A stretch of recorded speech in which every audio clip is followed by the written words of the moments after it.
Hello, and welcome to the Smith and Savage podcast.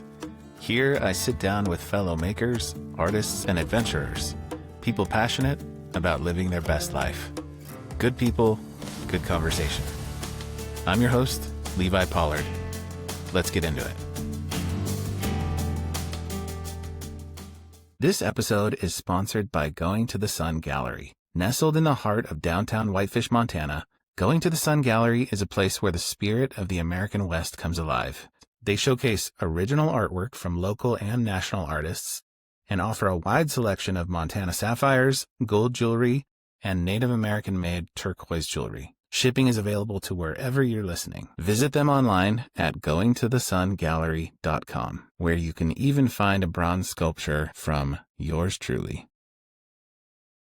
My guest today is Christy Hey. Christy is a therapist, a coach, a world traveler, and a longtime friend. She's worked everywhere from state mental hospitals to prisons to online coaching, helping people navigate grief, identity, and what it means to rebuild a life with intention. In this conversation, we talk about freedom, world travel, coaching versus therapy, men and emotional work, and why real growth often begins in discomfort. I hope you enjoy. Christy Hey, welcome to the podcast. Thank you so much. I thought we could start because we have a long history and have been friends for a long time. So I thought maybe we'd start with how that came to be, your version of how we first met each other and became friends. Well, the year was 2009, I think. Sounds and right. I was doing vocal lessons with, or maybe just early 2010, but I was doing vocal lessons with our dear friend, Bobby Hooper. And he's like, you should come to Hawaii with me next month. And me and my friend Levi. I said, well, who's Levi? I can't go to Hawaii with a guy named Levi I've never met. I've never even been to Hawaii before. I said, I have to meet this guy before I go to Hawaii. And then I went to your apartment and you said, hi, I'm Levi. Let's go to Hawaii. Let's go to Hawaii. And then we went to Hawaii together and It was amazing. And then now we've been friends for 15 years. Yeah, that was so awesome. That was a great start. It was really a great start. I remember seeing your pickaxe of Mount Rainier, right, when I walked into your apartment. Yep, my ice axe. Yes, I have that in my office now on the wall. Yeah. It's a good reminder for me that I can do things. I was like, oh, that's cool. Because I was definitely in that part of my journey of doing the physical tough stuff at that moment. I was like, that's pretty badass. Yeah, I remember that time too. And I remember him asking me, Bobby, and saying, I was thinking about this. I was thinking about inviting this girl, Christy. I was like, how do you know this person? He was like, I'm not sure that he remembered how you guys met. We met at the bar at Venti's. Yeah. He was the bartender and I was the patron. That's awesome. Uh-huh. And then he said, you sing? I want voice lessons. And so then it evolved out of the bar and into the living room with a piano. That also reminds me, I don't know if he's ever told you this story, but I made a joke because he and I were working together at around that time at Applebee's. And I made a joke one time because he liked to practice his singing in the back loudly. Mm-hmm. And he goes, so I've been taking singing lessons. And I said, do you think you can get your money back? Which was completely not genuine. I didn't mean that at all. It was just for the sake of comedy. But poor guy, it's years and years later. In fact, I think he mentioned that on our last, when he and I did a podcast here. And he's still like sitting with that. And I was like, that was not true. I didn't mean that. I think you have a great voice. And I always encourage him to sing. Love me some Bobby Hooper. Yeah, he's a talented man. Yeah, we mentioned you on the original podcast that we did. And I'm really excited to be here today talking with you so that we can get another perspective. Yes. And I'm just feel so fortunate to know you guys and just be in this like wild adventure of life together in all the directions it's taken us. Yeah. So back then you were heavy into the music scene at that time. Things are a bit different now, but Mm-hmm. can you kind of give some of your background of how things have gone for you over the years and where you are now and what you're doing? Well, I mean, I met you guys right after I moved to Oregon.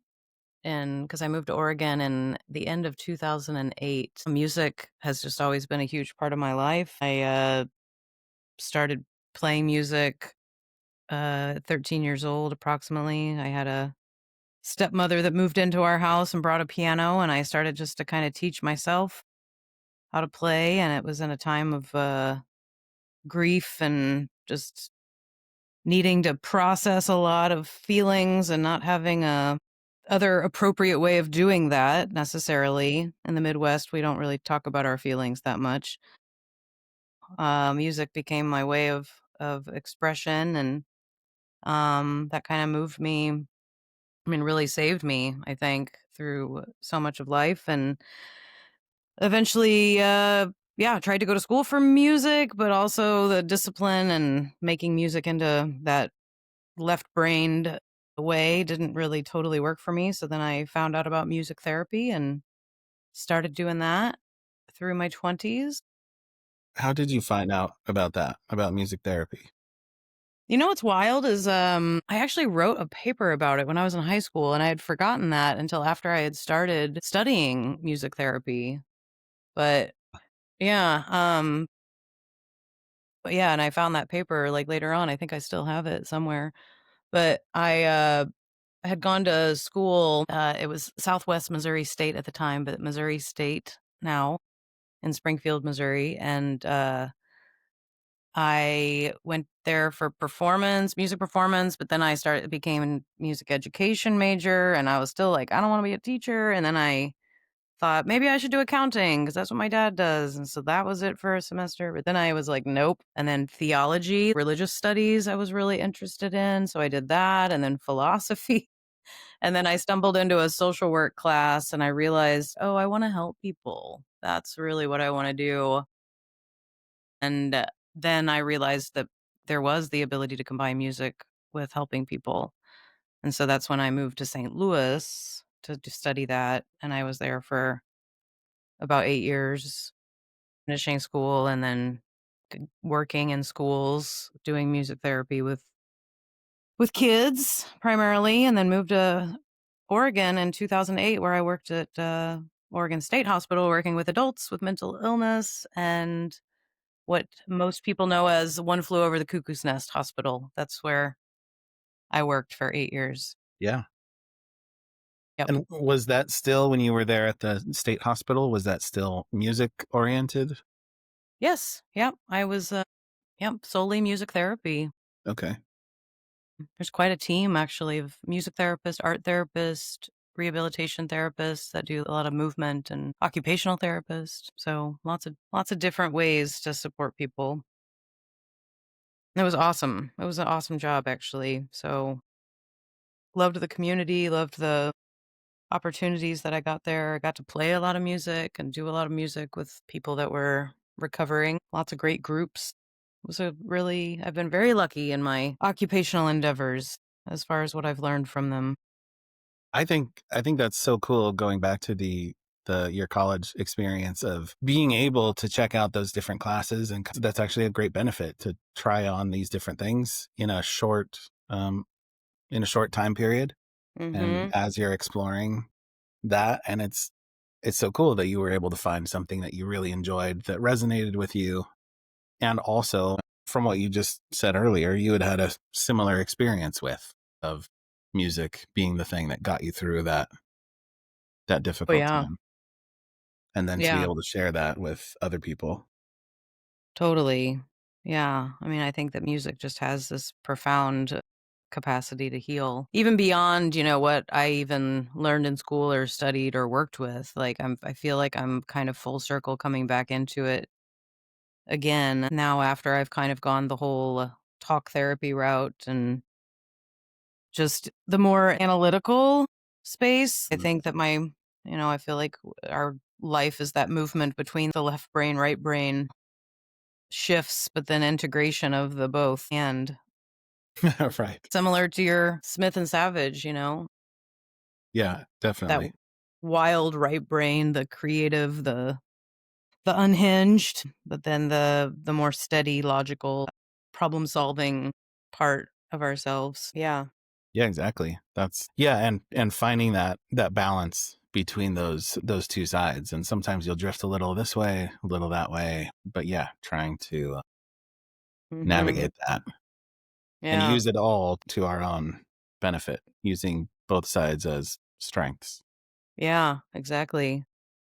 It makes me think about the book called The Master and His Emissary by a guy named Ian McGilchrist, which the whole concept of it is that really, though, the creative self, the wild, is really the master, and that the more logical is the one that's just supposed to kind of carry out the imagination, you know, wanderings of the powerful creator. Um, Yeah, that's great. yeah, and yeah, I feel that's why I say full circle, because I do feel like it's kind of this movement back into that space again, where I'm like opening back up into all of that creativity and all of that emotional resonance, those things that allow for the whole self to kind of come into view Mm, out of that very robot mechanical checkbox yeah. life. So it's lovely. And yeah, and how did that journey go for you from there after the state hospital and then into those things you're mentioning, doing more analytical and talk therapy, and how Mhm. can you tell a little bit about that journey?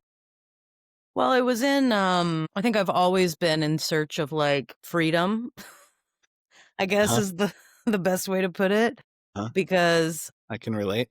I just knew I wanted to like be my own boss. I wanted to travel. I wanted to just have flexibility to be able to move about the world in the way that felt authentic to me. And so the decision that I made in 2010 was to go back to grad school and finish my counseling degree, so that with the vision of like eventually having a private practice and just more flexibility, that you can do a lot more when you have your LPC, licensed professional counselor degree. So I did that. It took me quite a while to finish that because my dad was also quite ill during that time. So I was doing a lot of traveling back and forth to Mm, Missouri, hmm. and then finishing that up while I was at the state hospital, because I would work full time, but then go to school in the evenings and weekends. In Portland? Well, they had a Salem campus, but yeah, a lot of it was in Portland as well. So yeah, it was both.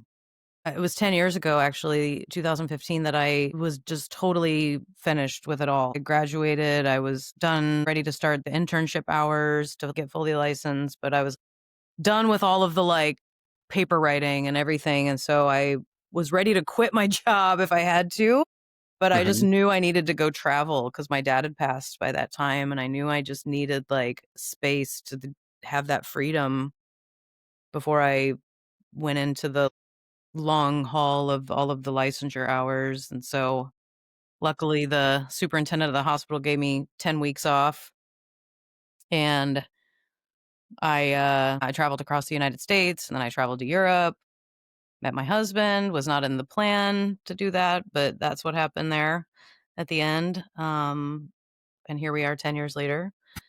Yep. And yeah, and then I got back to the state hospital and things were getting like the guard was changing there right at the right time for me to realize that I was ready to move on to what was next.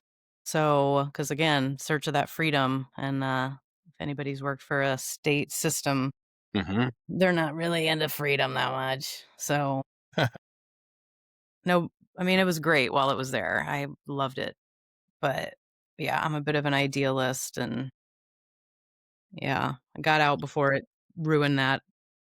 Yeah, I remember having conversations with you back then because what you were doing is the field is something that has interested me always, but for myself, it was kind of that. I didn't want to have to spend that much time in kind of a regimented thing. It felt like it would be not a good fit, I guess, in that way, to be going through a government system.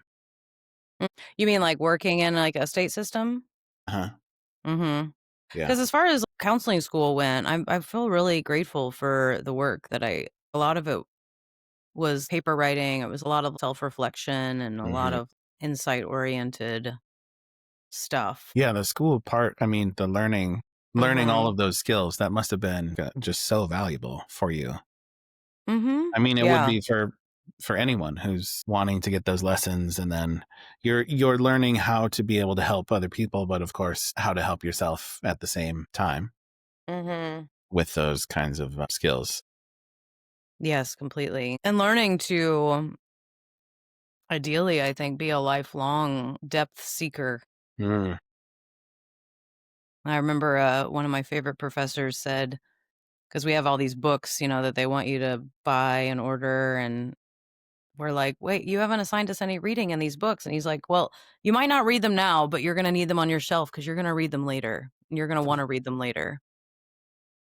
And, I mean, it's so true, A lot of that was Jungian stuff and Thomas More and just different insight-oriented authors and psychologists, and yeah, it's very true, like, 10 years later, I mean, that's kinda right where I'm at. So Interesting. mhm, yeah. So, when you decided to go on that trip, you said you met your husband as well, and a lot happened there. But did you have an aim for that? Did you just need a break between because you had been kind of going hard with the learning for that long period of time, and then what else did you get out of that experience of being? Was it a full 10 weeks that you were traveling? Yeah, well, I mean, it was huge in the sense that I I had lost my mother at a young age, and then, both my grandparents had passed in the like, 5 years before, and then my dad passing, like, that year before. My sister and I having a very interesting relationship that's very good now, but at the time was quite difficult considering all of the grief and everything that we'd had to go through together.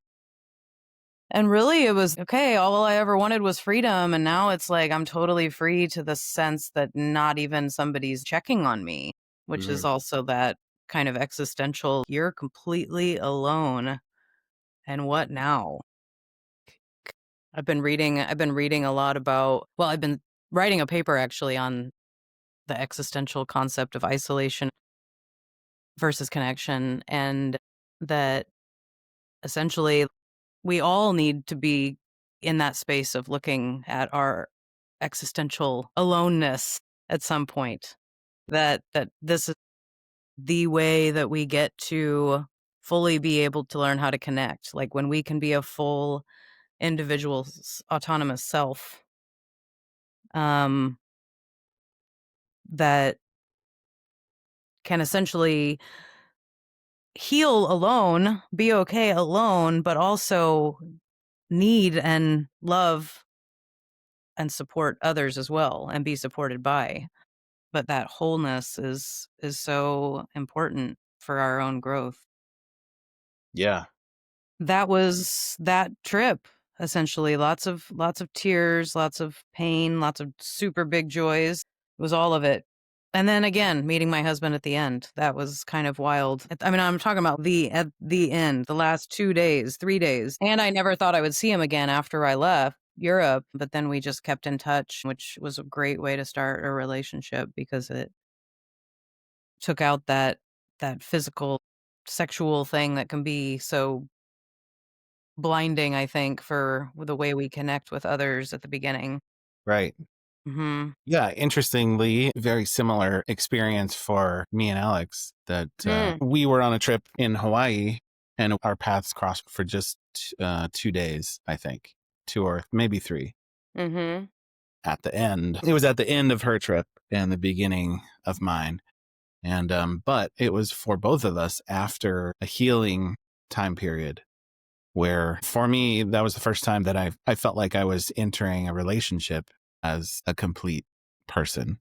Mm-hmm. And she's talked about that for herself as well. That it's in that case of relationship being healthy, it's two healthy people coming together and making something even better rather than in past experiences. Yeah, not dealing with certain things, or it's not actually, I think, two halves making a whole in that case. It's Yeah, completely. two complete people. That's where you find success in a relationship. Exactly.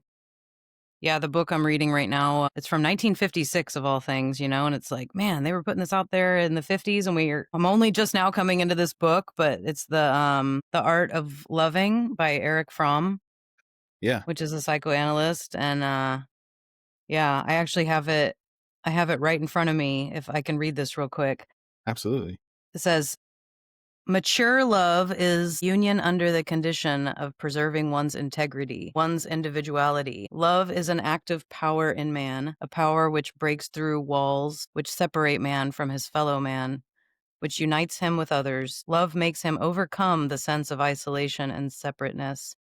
Yet it permits him to be himself, to retain his integrity. In love, the paradox occurs that two beings become one and yet remain two. Isn't that beautiful? Wow. Yeah, that's really beautiful. So that's what I've been contemplating lately is Mm-hmm. just the concept of mature love and what that is. Maybe that's something that we just get in our 40s. I don't know. Finally. Yeah. Mhm. Yeah, and for me, my experience, that was it was different. It was different to do that. It was an experience where it was a like, they say find somebody who loves you exactly as you are. Mhm. Um and in that case, I felt like it was both of us doing that same thing. It was like I'm just being who I am, and also that wasn't really even the intention to try to be dating. Mhm. And then it ended up being similar circumstances where we both went to our separate homes and in different states, her in Chicago and me in Montana. And it was very beneficial to do long distance Yeah. initially, which I know you had that experience too. Yeah. It's amazing. I mean, I didn't realize that you and Alex had that same experience. That's great Yeah. because it really does. It creates such a foundation for people. Yeah. Well, it's actually, as you said, without the other parts of a relationship, I mean, you're going to find out pretty quick if you just don't have anything in common other Mhm. than the physical. And it's just not going to, if the substance isn't there, you're both going to move on sooner than Mhm. later. But I think, like, the addictive nature of things like physicality or, even just the excitement of, like, going out and doing something new, we can get kind of almost fooled by the connection when there's kind of those other things that take the front seat that feel good, but it's not necessarily about the person. It's Right. more about these other aspects of it. And, to be able to meet somebody that you can just, like, "Okay, here's all my scars, here's all my crap," Mm-hmm. and yet you then still have a 2-hour conversation because it's like, "Okay, I wanna keep knowing you more." Yeah. Even in all of that stuff. And that's it's great. I just got back from a 6-week trip and people are like, "Oh, man, you're gone from your husband for that long." But I'm like, "Oh, man, it's great." It's kinda how we started. It's kind of a return back to dating Yeah. again. Yeah. It's really fun. Yeah. I can totally relate to that. Yeah. And that's something I was thinking about and writing about in my morning pages today was about when I went on my hike on the John Muir Trail. And it was very much like that, where she and I can take care of ourselves independently. And then we can also take care of each other when we're together. But yeah, I do remember hearing way back in the day that it was, I think from my mom had said Mhm. that it was something along the lines of two people who are fine being alone and are okay and don't need someone else to feel whole. Mhm. And yeah, and I feel that way where we can do our own things, take our own trips like that. And we miss each other. But yeah, also we've developed the skill set to be able to stay in touch because of Mhm. starting off with the long distance thing. Mhm. Yeah. Well, and also have, like, you know, like, life still happening while you're gone too, and, like, to have that support, like, even, on the phone or video or whatever it is. I mean, it's so cool that we have video now. I remember, I mean, when we first started dating, like, it was 2015. I mean, Skype was there and, all the video platforms were all just coming out, but, I remember being like, "I don't wanna do video, it feels so weird." And then but then I finally got comfortable with it. And eventually I tried to figure out a way I could, like, have a way to set the phone up, like, almost on my forehead or something so I could, like, do gardening and, like, he could just Yeah. walk around the house with me, like, while I was, like, working. Right.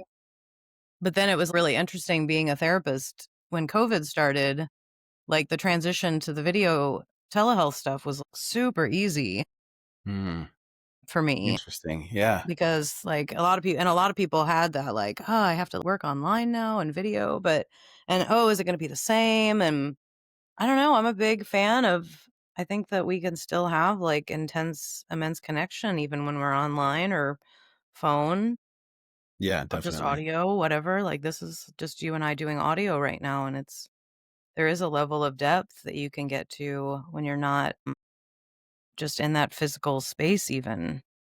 So, I'm very grateful for the way technology has provided us to have these connections Yeah. across the world. Yeah, I totally agree with that. That's been my experience also with using BetterHelp Mhm. and being able to, for me to be able to connect with a therapist. And initially, I initially did a video so that we could just meet face to face and have a face to put with the voice. And then from there after, I just did voice. But I found it really useful. I mean, it's kind of one of those things of like it made the barrier to entry for me easier to cross over, where it wasn't only under these conditions if everything is right and I can drive across town and go meet with this person at this set time and all of that. It just Mhm. made it easier for me to actually follow through with doing it. So in my estimation, I'd say better to do a format that works for you that'll get you to actually have the conversations than Right. than to go. It's like there's a quote from I think from Tim Ferriss, but it's along the lines of it's like a perfect plan that you don't execute is not valuable. Mhm. Yeah. That's which I Yeah. totally butchered. Well, that we need to set things up in a way that we're gonna be successful at them. Hmm. Yeah. And I, of course, like being face to face and Yeah, in the presence of, like, that's why I stopped and saw you in Montana before I yeah, went on my at the beginning of my 6-week trip. yeah. That was so great. It And that was. too, it's like it's using the tools that you have, for each different circumstance too. It's like, yeah, if we Mhm. can meet up like right now, if we could just meet up and be having coffee face to face, that would be great. Mhm. But here we are, states apart and in the same place.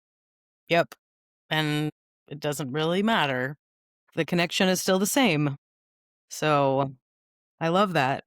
I love that a lot, yeah, so much. And right now I'm back in my office in Salem, Oregon, and I'll be seeing clients in the office later today. Oh, okay. And when I'm Yeah. here, I do a mix, like, online and in person. And I like it because when I do the in person, my dog comes. One of the possible 3. I might have a new dog. So Yeah, I know. So you carried on with that as you went on your trip as well. You said you've basically like, did that affect your schedule while you were just doing this big traveling? Because I would say out of my circle of friends, you were the closest to a fully remote worker. And I know you said you do a mix, but you have the ability at any time to go and take those trips like that and have that freedom that you talked about earlier. yeah, yeah. And it's so funny that I didn't. I mean, I've always loved traveling so much. I mean, that obviously with that 10-week trip in 2015 and Yeah, I was gonna ask where that came from initially. How did you get bit? as a child of the '80s, I grew up on, video games, like, Where in the World is Carmen Sandiego? Yeah, But also, still had the, like, good old encyclopedia set as a child, and I'm just, like, a voraciously curious person. I just have been ever since childhood. Some may call it ADHD. I think that's a way that it can manifest that insatiable curiosity, especially when you have to like sit down and do administrative work. It's been a whole nother learning curve. yeah, But yeah, I can relate. he's like saying, why, what, where, how? And I know that my curiosity also has saved me in so many ways. But I just always loved new things, new places, seeing different kinds of people, learning how different people live their lives, different stories about people. So that curiosity just always made me want to go places. So I went to Europe for the first time when I was like 14. It was right after my mom had passed. And I think my dad was just trying to figure out a way to like, you know, deal with teenage daughters and how to do all of that. So I went to Europe.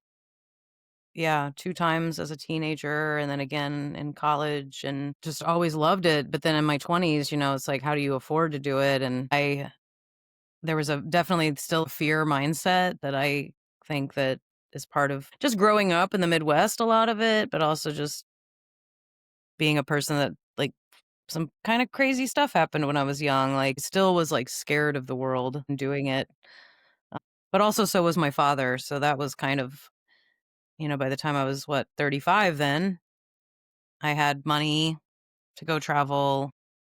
There wasn't anyone telling me how scared they were for me to go do it.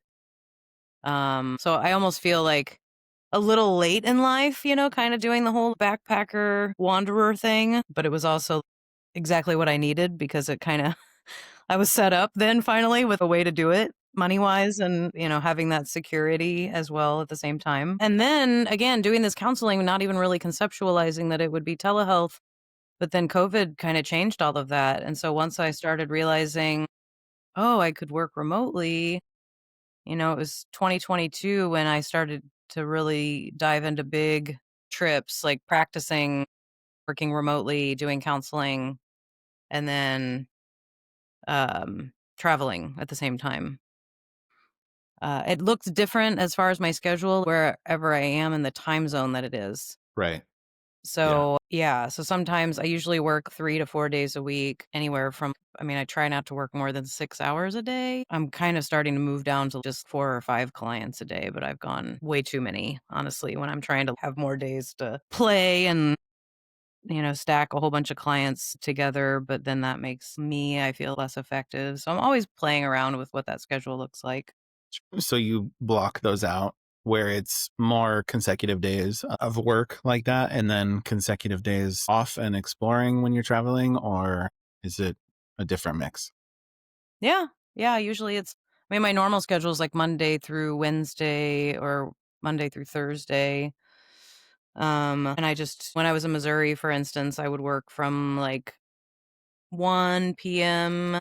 until about 9 p.m., mainly because financially wise, I just have a lot of work to do right now. So I was working kind of like 8-hour days, 4 days a week.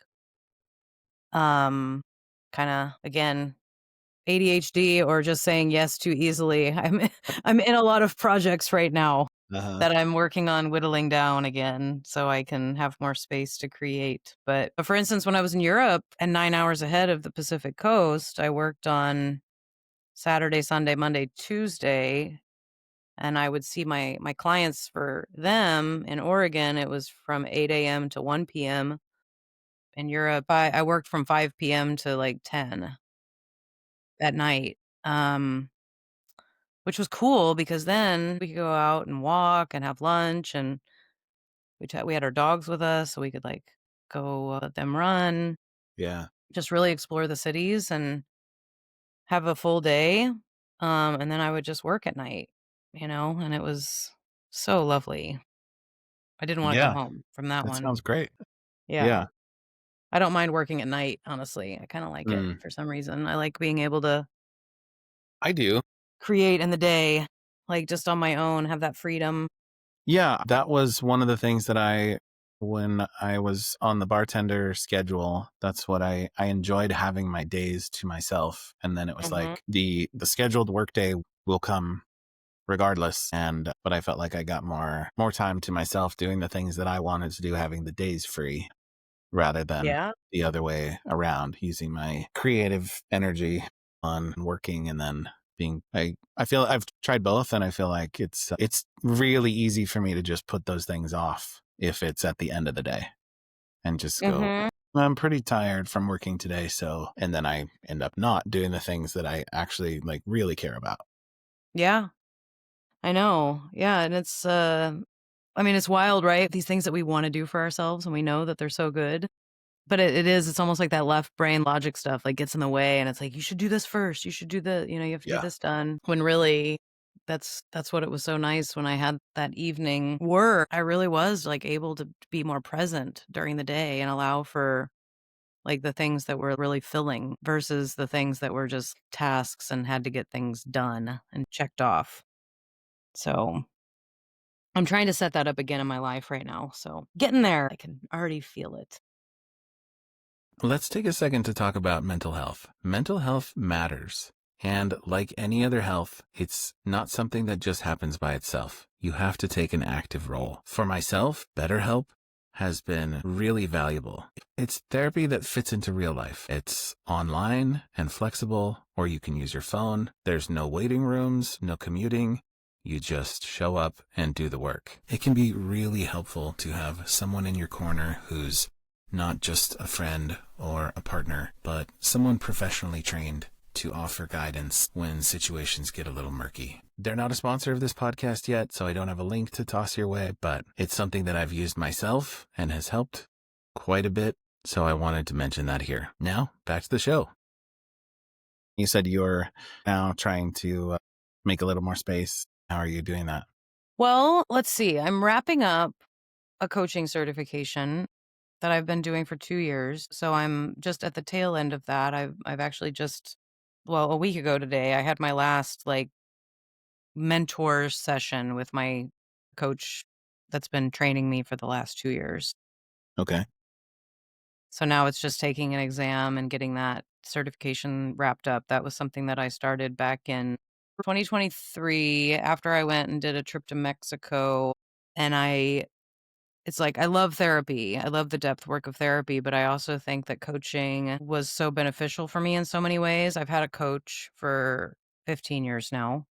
She's amazing. Her name is Heidi. And she just really helped me channel my interest like and focus into different areas that are of importance to me. So I was a perpetual people pleaser. Like I want to do what makes you happy, which is also part of, having to learn as a therapist, like, yeah, it's weirdly not our role just to always like just fix things for people. Hmm. We have to help people learn how to help themselves, right? Sure. And do that depth work but also sometimes it's hard to know exactly where to go because either A, you have so many ideas and you're like, is this the right one? I don't know exactly. Huh? We just need that person to bounce these ideas off of and help us use that energy and direct it in a way that's supportive.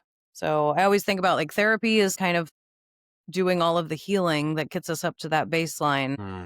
point where coaching kind of takes us beyond that baseline and into what's possible, what's next. So I really love just the energy that's created through doing the coaching. So that's been a big part of my last couple years was doing the coaching. And while I was doing that and getting my hours, I started doing some pro bono hours in a prison because I have a friend that's been incarcerated for over 20 years. He and I are really good friends, talk all the time. And I was like, hey, do you know anybody who might want some coaching? Because I'm doing this program. And then he said, yeah, I think my cellmate would love it. He's going to get out next year. And he'd been in for 30 years in prison. And so I started coaching him a couple Wow. years ago. And What was it that I know you said you talked with him regularly, but what was it that gave you that idea to ask your friend specifically? You know what's wild is, like, it wasn't even a thought really, like, it was just, like, I knew that that's what I needed to do. Wow.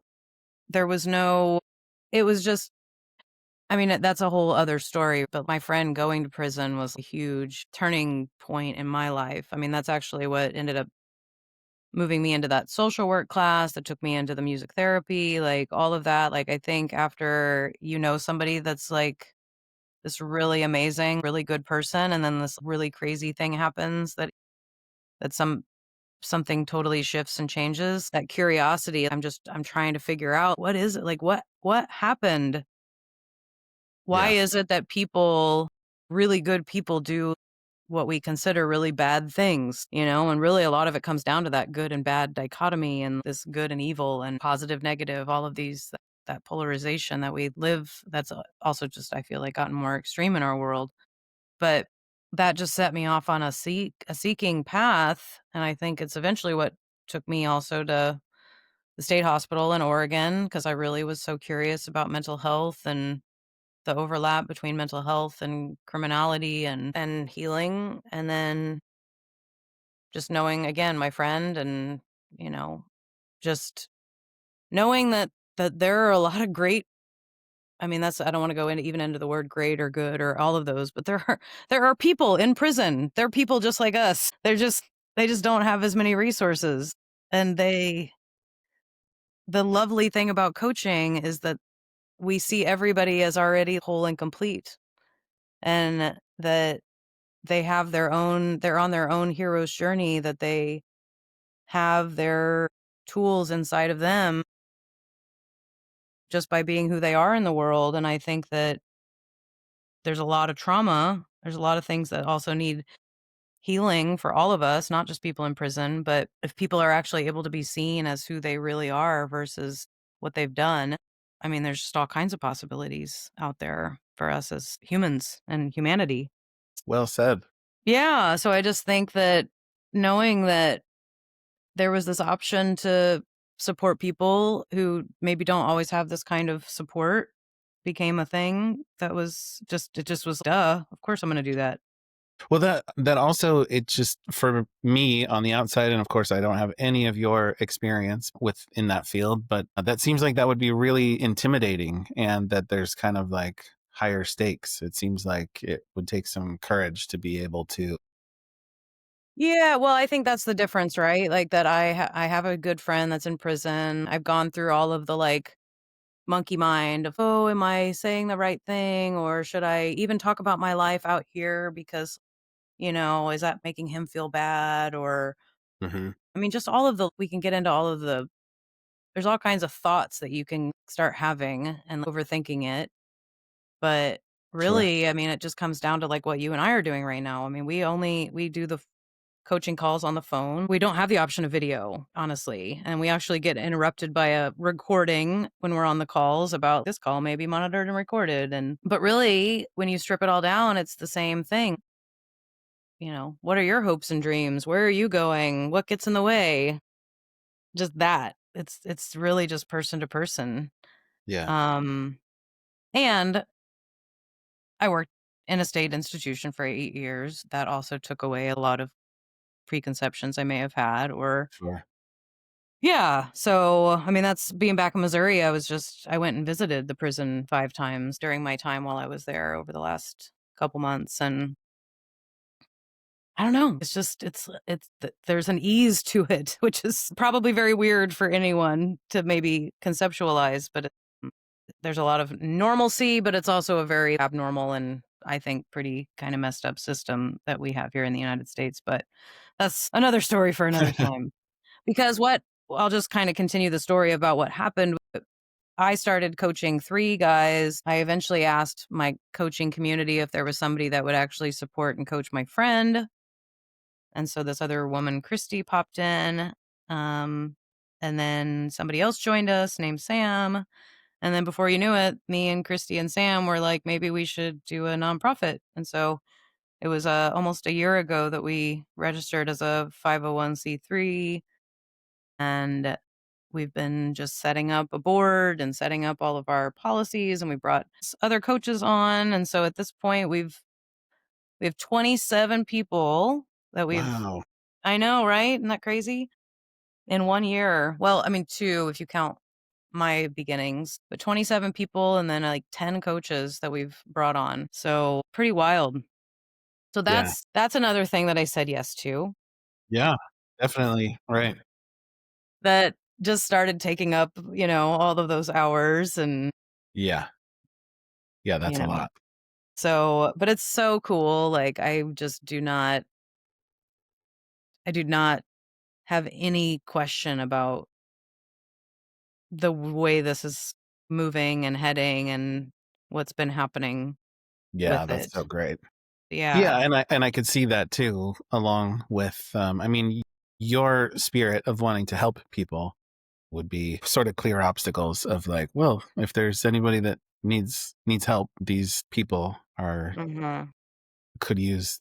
benefit from this, then yeah, that would be a direction you would want to go. Yeah, it's just been so magical. So it's called CoachMate Collective is the name of it, and we've actually been working with a fiscal sponsor and to help us with the budget. I mean, just the financial part of it, because we're all Yeah. very new to like running a nonprofit and all of the requirements and things. Hmm. Yeah, So, there's a lot to that. and really getting ready to start like our fundraising piece in the next month or so. And doing all the social media. I mean, just all of the little pieces that are part of it. And at this point, none of us have been paid anything yet. It's all been just what we can do to keep moving it forward and going. But it's just been with the reception that we've had from the guys who have been supported. I mean, it just fuels us as to know this is just such a big, important thing that we're doing and that ideally moves beyond just the one institution we're working at, because we're working at the institution in Missouri where my friend is. But and even the staff there have been really super supportive, even though we don't actually work like directly with the institution. They also know about us, have Hmm. created no barriers, which has been awesome. Yeah, that's great. How do you find other candidates to be coached through this Right program? now, everything's word of mouth through the institution itself. I mean, we do have a webpage, coachmatecollective.org, that's like has a place where people can nominate people that they know that have been impacted by incarceration. But the biggest difficulty is that every institution runs a little bit different. We've had a couple people that have been nominated or suggested by other people, but because of the cost of the calls in some of the prisons, which is a whole federal regulation thing that's being worked out right now, sometimes the cost effectiveness is just too expensive to do a 1 hour phone call. I mean, it's just ridiculous when you start thinking about the way that money is charged for people who are incarcerated who make just so little if they do work in the facility, but also just like other logistics. So, right now, we've been really successful by just focusing in the one institution with the one way of. How long the calls are, how much it costs. It gets very complicated when you start moving beyond. But yes, I mean, people can nominate people. It's just one of those we're slow moving considering that all of us have full-time jobs outside of running it. Yeah. Yeah, that's a lot of moving parts, Mhm. and you're wanting to set it up right and be intentional about it. Mhm. Mhm. But we're still taking nominations. I actually have been in contact with a prison here in Oregon, a women's prison, to possibly go in and do some Oh, coaching courses, or doing just a couple workshops and then being able to possibly getting them set up with some individual coaches. So we'll great. see if that ends up gaining any traction. So, Yeah. yeah. Okay, so my follow-up question for that is how can how can people help support this? Well, we have a donation link on our coachmatecollective.org. We have 3 boxes on there: participant, coach, or a supporter. So being a supporter and being able to donate money on there is great. We're hopefully going to have our links for our fiscal sponsor there pretty soon. We're using this Give Lively is a donation platform that we'll be going through, and then Benevity is another one. So those are on their way. They'll be on our website soon. We also have Instagram and Facebook, and those are the biggest ways to support at this Okay. point. Yeah. Yeah. But also, I mean, just even signing up for our newsletter, or if you do know of somebody that's been impacted by incarceration, which really is just so many people. I mean, Yeah. essentially, I'm a person who's impacted by incarceration by proxy of having a friend. But Mhm. we also hope to, at some point, support staff who are working in incarcerated spaces, Mm. knowing Yeah.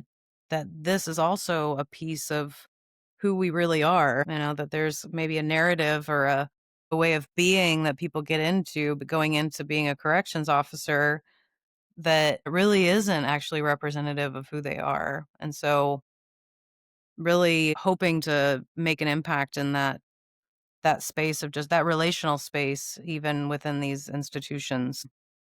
Because it's all like everyone's impacted, right? I mean, people Yeah. that are working in those facilities have extremely high addiction rates just because of all of the intensity of being in there, and to Right. be able to work there and be relational. I mean, that would be the goal, because then we're not trying to numb as much Mm. on both ends, on both sides.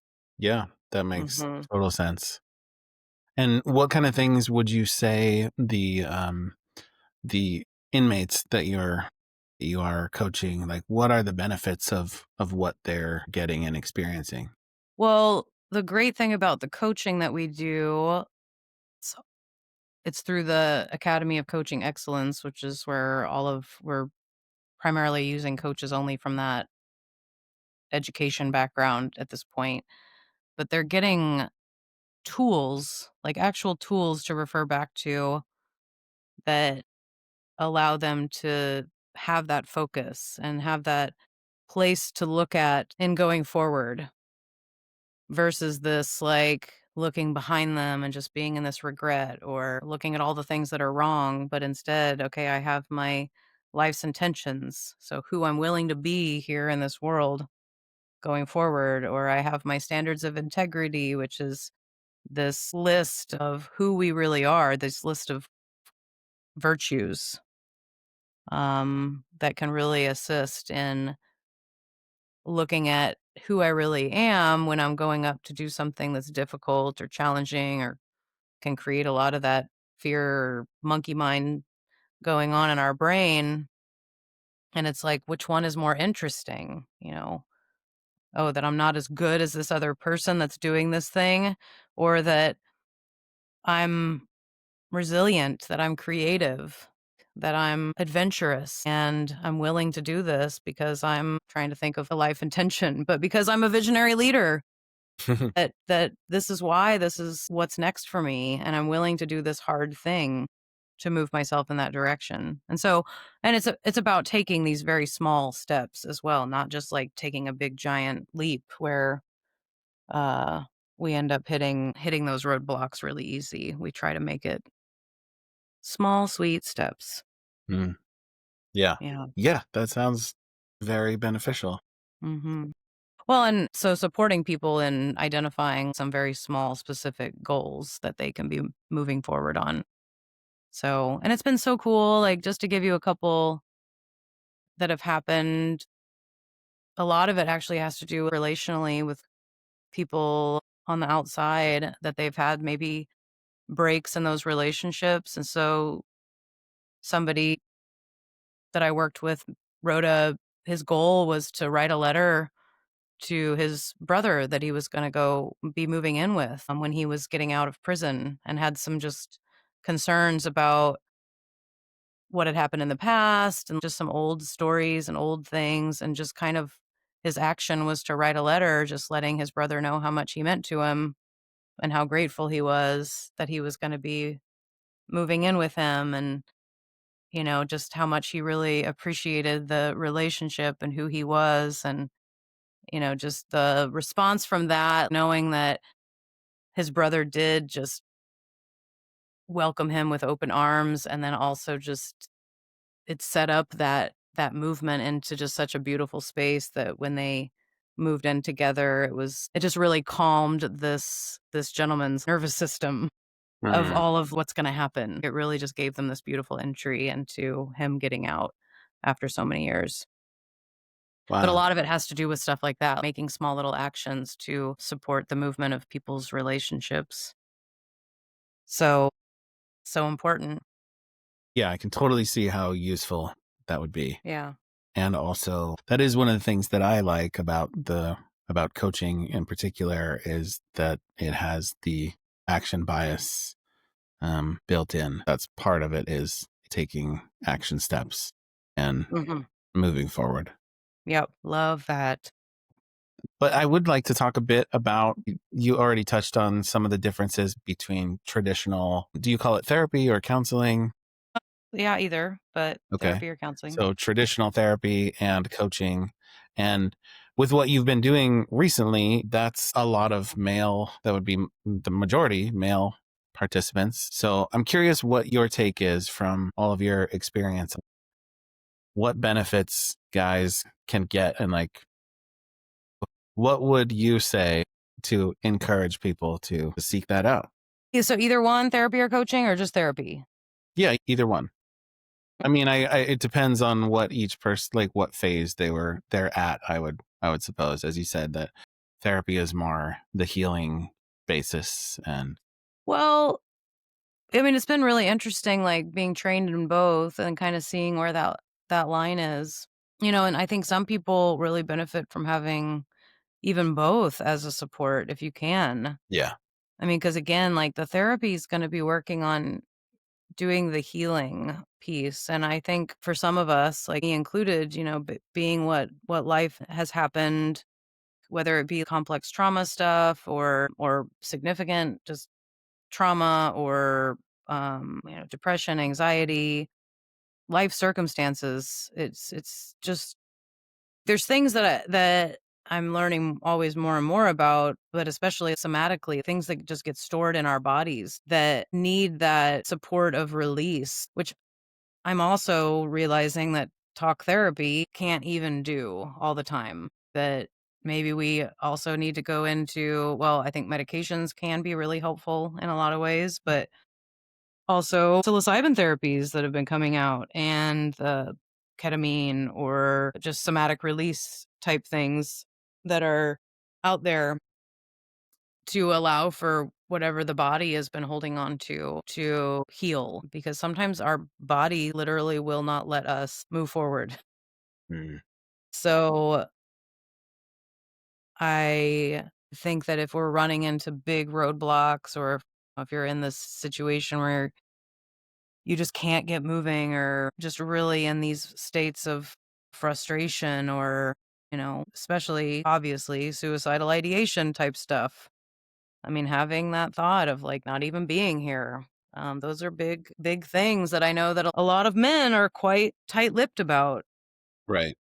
but making it normal that we can talk about these things, that there are paths to moving out of things that we use like addictive substances or just distraction, dissociation, to be able to heal, that there are always ways forward. So I don't know. I also just got done watching White Lotus the last episode of season 3 last night. Did you watch Yeah. this? Yes.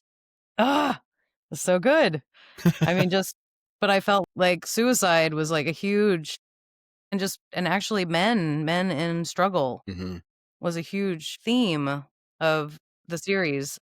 Yes, it was, and it's an examination of those themes, and it is pretty interesting to kind of to look at that, and with Mhm. our own, also with our own comfort zones and how that those things like playing into, yeah, I just remember it, I remember watching that and having a moment of being like, you would rather, like, that's the option, you would rather not be here anymore than to, like, not have any money. Mhm. Seems kind of, seems Yeah. absurd when you look at it objectively. Yeah, I think that when we live in this world of extreme dissociation, and disconnection, that it is that achievement orientation, which is awesome, right? It's good to like have accomplishments, and it's good to Yeah. feel good about the things we've done, but when also our identity is based on that versus true self-connection and connection with others, we've really lost that in so many ways. And and that's kind of going back to the prison thing, right? These are people who are solely getting judged on what they have done Right. in a Yeah. negative way. First question in someone else's mind is, what did they do? Yeah, right. Which that's a very American thing though, right? That's not in other cultures necessarily. It's more about who you are. It's not the success oriented and success in regards to accomplishments nearly as much as it is here. I definitely think that there's a lot of Europe too and other cultures that are in that success orientation. I mean, Japan, very much so. But like we are in a really individualistic, success oriented culture.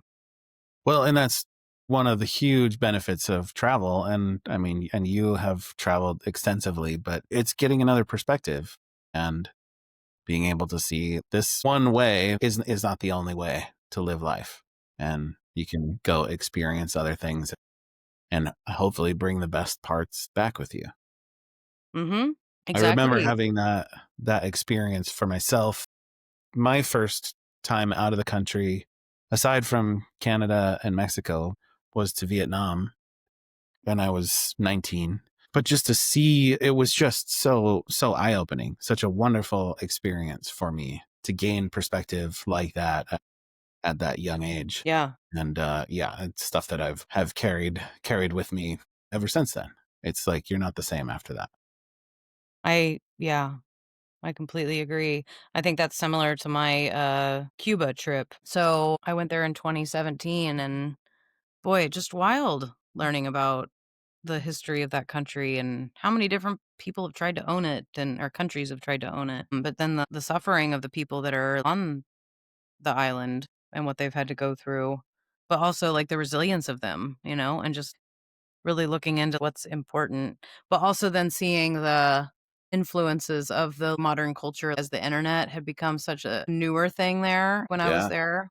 yeah, Really starting because at one point they were very unaffected by what was outside of the country, but that all started to change when smartphones and then the internet came in, and yeah. that comparison piece starts to become really prevalent. What you don't have, what you have, what you don't have, what others have. Right. And really, just how much that creates that mental strife in a way, because you could have everything you need being poor, just having your family around, but everybody's making sure everybody has their needs met. And there's a lot of love. But when you're in a family of 2 or 4 and you're like, "Oh, like maybe I can't get my needs met," or "Look at those people, they're really getting their needs met and they have even more." This becomes the source of our inner struggle. Yeah. And that comparison is the thief of joy. Yeah. Yeah, Yeah, exactly. that's a good reminder for me at times when the monkey mind is kind of getting carried away, and I notice that in myself that I'm like, am I doing that right now? And shifting the focus from looking at what I don't have back to gratitude and to what I do have, and just Yeah. changes everything. Yeah. But yeah, you can always compare yourself to somebody else that's further down the trail and be like, I wish I was there or at that spot. And but it's also a made up thing. Mhm. That's not your experience, and you're making so many assumptions built into Yes. that you might find if you were. I mean, it's like the movie It's a Wonderful Life. That movie's all about gratitude for the way that things are. And but there again, we're talking about perspective and how traveling can give you that and being able to see things in a different way. We should have a episode where we just talk about our favorite movies and shows and I'm all for that. themes, like, associated with them. I would love that too. Yeah. Because I think that's like, art and creativity and stories and storytelling have really been as I'm kind of in this transition, kind of phasing down my coaching, direct coaching hours and therapy hours and into more creativity, tapping into storytelling, and that it's believed that we only started speaking as a species because we needed to tell stories. We needed to connect with each other and have these ways of sharing knowledge, but also sharing ways of being with each other. Um, that stories are really what is essential to our humanity. And I love that movies and shows, and I feel like there's so good right now. There's so many good shows out there. Yeah, there are. Yeah, There's and I so agree 100%. That's what I love about movies is you can go on that journey and have, some semblance, some experience with that kind of a lifestyle, or you're able to experience things without having to actually go out and experience them on your own in Mhm, the world, and hopefully, and art in general too. It's being able to share in those things exactly. to be able to learn, and art being a way of understanding the world and how it works. And for me, that's why movies, I really enjoy just observing other people's behavior and trying to figure out why they're doing what they're doing, and that helps me understand why I'm doing what I'm doing. Mhm, Yeah, I get that a lot through movies. yep.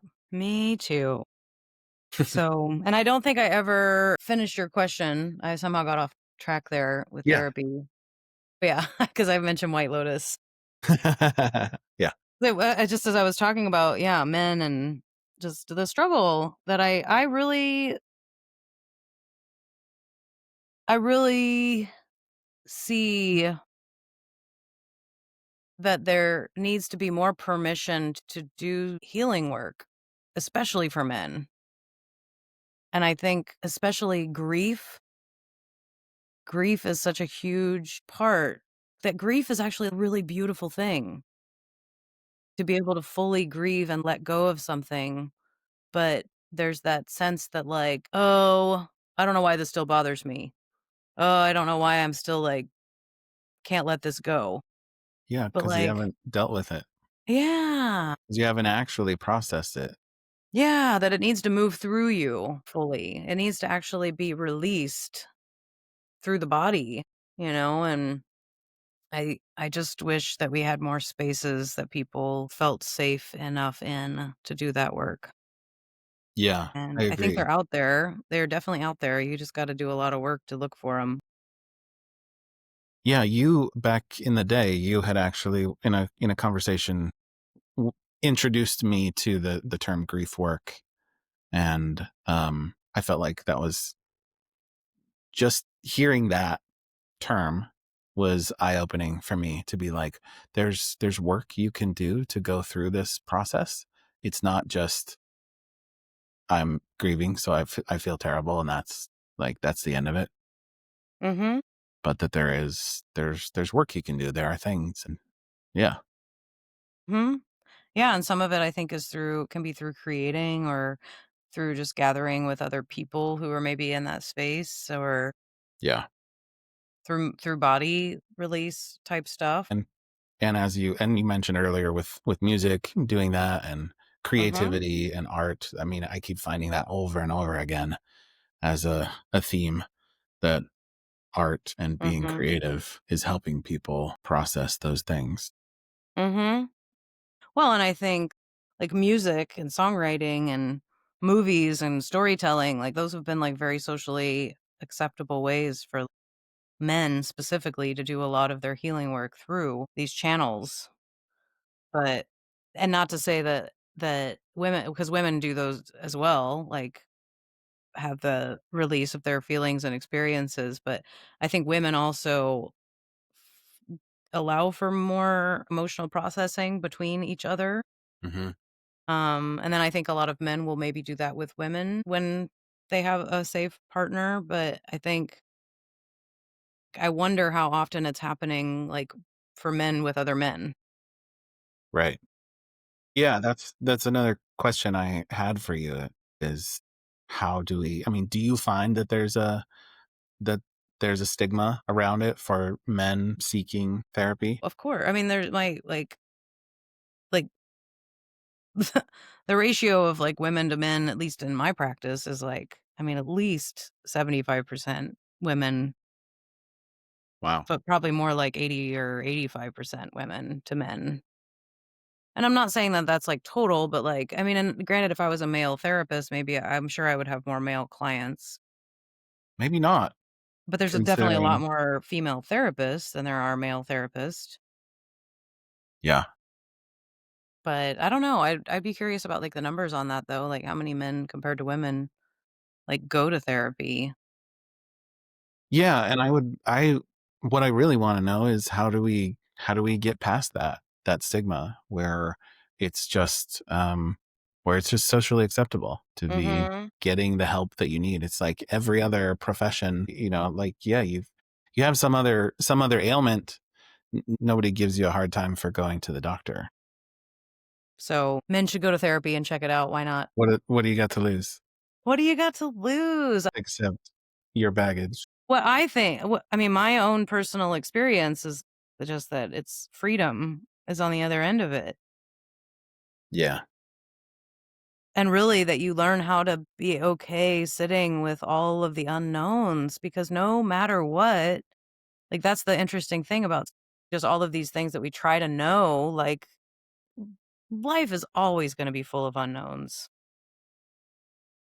And the more that we can become more comfortable being in that unknown space, man, that's freedom. So I think that that's the like the power of doing your inner work, but I don't think you have to do it through going to therapy, you can go to retreats or you can find communities of people, you can do it through spirituality, coaching, like all Yeah. kinds of things. Yeah. Writing, doing what you're doing. Yeah, well, I think that's the important thing there is exploring that, is finding what works for you Mhm. as an individual, and yeah, and being willing to do that. Spend more time in that unknown space and figuring it out. It's like it's only unknown until you learn it, and then Mhm. it can be known. You know what works, and you can continue doing that. And as you said, freedom on the other side of that. Mhm. Right.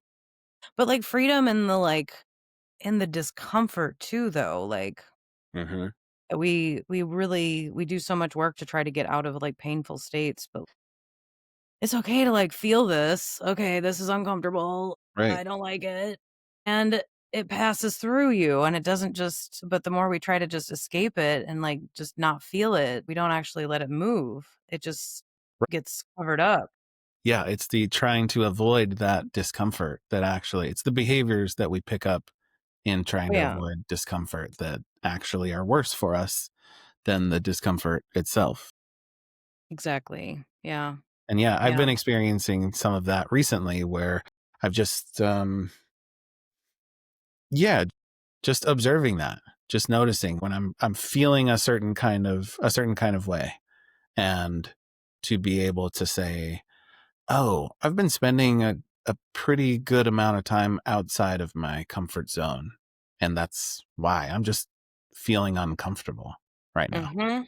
which Mhm. is because, like, all of a sudden, these other things where I'm like, I feel that sort of rise up in myself where I'm like, I feel like I need to change my mood. I need to do something here or there.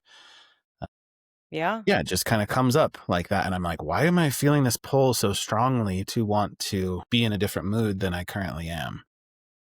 And then Yeah. to look at that and recognize some discomfort and then be willing to just sit with that, and even just acknowledging it that it can sort of dissipate. We can even be doing all of the quote unquote right things and we can still like have just those moments of discomfort. It's like Yeah. because then our brain goes to like, what am I doing wrong? And it's like, well, like you might just actually still be on your path. It's just this is a space that you're feeling. I mean, this is just a feeling you're having right now. Like sometimes like we're so curious about what's causing it or how can I get it to go away or but I think I'm just coming more and more to be like, okay, this is kind of one of those days that I just feel kind of sad. Mm, and I can sit around and try to figure it out so it doesn't happen again, but it's probably still gonna, like it's just like today I need to feel sad. and and that's okay. I don't have to like be continually seeking that dopamine and that like what's just gonna make me happy all the time. That there's a lot going on in life right now. Maybe like sadness is just what needs to be felt right now. Right. Yeah. Yeah. What if this is part of it? Has been a strong, valuable question for me recently. Mhm. Like, if that's just part of the journey, Yep. then, I'm willing to accept that, to go where I'm going and go, this might just be part of it. Mhm. I mean, that was last week, me coming back from traveling, because you mentioned that word comfort zone. Like, I feel like my comfort zone changes. Like, I can get comfortable doing that energy. Like, I have to travel, travel, travel, and like keep up a certain amount of energy to keep in that space. But I've learned I can only do that for so long until like I need maybe back to my routine and I need more sleep and I need my exercise. Like I need to get Yeah. back into that other comfort zone and that transition from that one zone into the other zone. Like there's discomfort that emerges. It's like I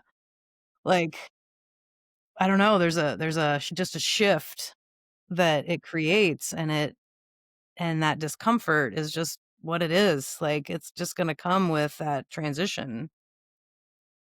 And instead of it's being something wrong with me, it's like, okay, how am I gonna just support myself or allow people to support me, like, Yeah. as I am in this transition and, moving through the discomfort versus, like, just trying to get rid of it. Because I think that that's where, like, "Oh, I just wanna drink," or "I just wanna go smoke," or "I just wanna do some of those things that just, like, I don't have to deal with, like, the how awful this feels." Right. And those are the actual uh, destructive behaviors. Mhm. Yeah. Well, this has just been awesome to talk to you. Yeah. This has been such a good conversation. I wish we could keep Thank you. going. My brain goes in all kinds of directions about. Yeah. We'll do more another time. Sure. Okay, so before you go though, where can people find out more about what you're doing and stay informed? Well, I would say the primary thing for me right now is the CoachMate Collective.org. My personal stuff, because I'm not really taking any clients, well, I don't have like super promoted because I'm still doing that Hmm. creative self work, but I do have a therapy business called Quo Vadis Wellness. Quo Vadis. Um, that means where are you going? It's a Latin phrase. So that's quovadiswellness.com. And then my coaching is ChristyHey.com. Yeah. So I'm not super active on social media except for the CoachMate Collective at this point, and more to come on the creative track. Okay, great. Yeah. Thank you so much, Christy. Thank you, Levi. I love what you're doing, and I'm so happy for you. Thank you. And Alex, please tell Yeah, her I said hello. I will. Yeah. Okay. Bye.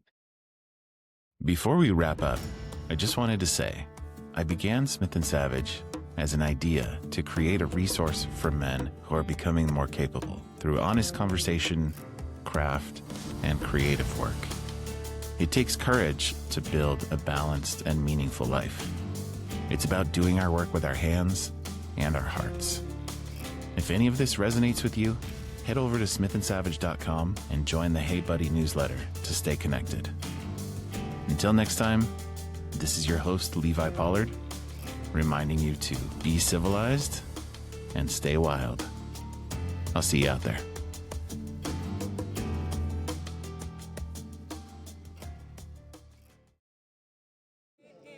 Hey, yeah, yeah. I said,